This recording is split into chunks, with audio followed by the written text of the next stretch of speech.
Good evening, friends. As most of you know, I am not exactly typical.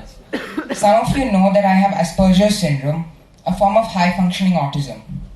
As a result of differences in information processing, I am sensitive to sound, smell, and other stimuli. Those from Orca, who have had to put up with me on a daily basis for 5 years, have first-hand experience of this. Most of you might not know, but this is why I do not like smelly food in my immediate surroundings, and I am an extremely fussy eater. That's why I don't eat most of your snacks. I find it difficult to assess social situations and cannot process social information as well as some of you can.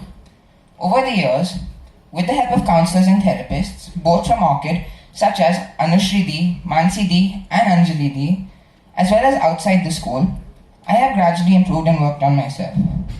But when I joined the Orchid School 5 years ago in 6th standard, I was a very different child. Most of you were there then, although some have joined our ranks since.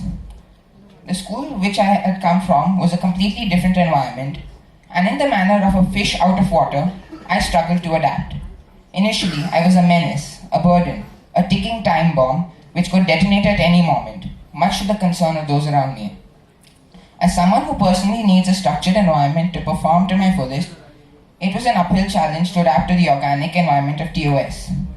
This, however, will go a long way in preparing me for the challenges ahead in my life, as I strive to become a fully functional adult capable of surviving in this often harsh, cruel, and unforgiving world we live in. As time went on in Orchid, I slowly but surely carved out my niche. I tried to fit in, succeeding in some places but failing in others. To this day, I still stick out like a sore thumb in the social landscape of Orca. Many have accepted me as one of them, while others still remain on an uneasy footing. Overall, I am deeply grateful to my classmates. If not for tolerating me screaming, shouting, biting, kicking, answering out of turn, and monopolizing the teacher's attention. Without their tolerance, I would not have survived to make it so far. I now would like to turn my attention to the teachers, who have endured so much not just from me, but from Orca as a whole. I apologize for all the grey hair, all of the stress and high blood pressure. To all of these courageous individuals who have had the misfortune of coming up not just in front of me, but also my 34 other energetic, loud, uncontrollable, and sometimes inattentive classmates, I salute you. We are all in continued awe of your ability to teach us, sometimes against our will, no matter the odds. All of the teachers who have taught me have a special place in my heart and are dear to me. However, there are some who have gone beyond their basic responsibilities and have provided me with a support system, no matter how adverse the situation. I know it's against protocol to call people by name, but now I would like to thank Athredi and Anindita for always being there when I most needed them.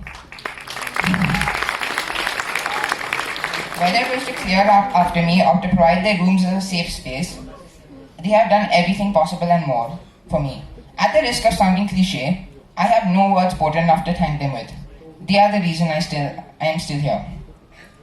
I want to thank Namrata Di and Netre Di for keeping the show running, as well as all of the staff of TOS like Maushis, Kakas, everybody for making all of this possible.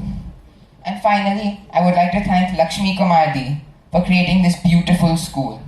It is purely because of your labor of love and extraordinary vision that I have had this opportunity to blossom and flourish.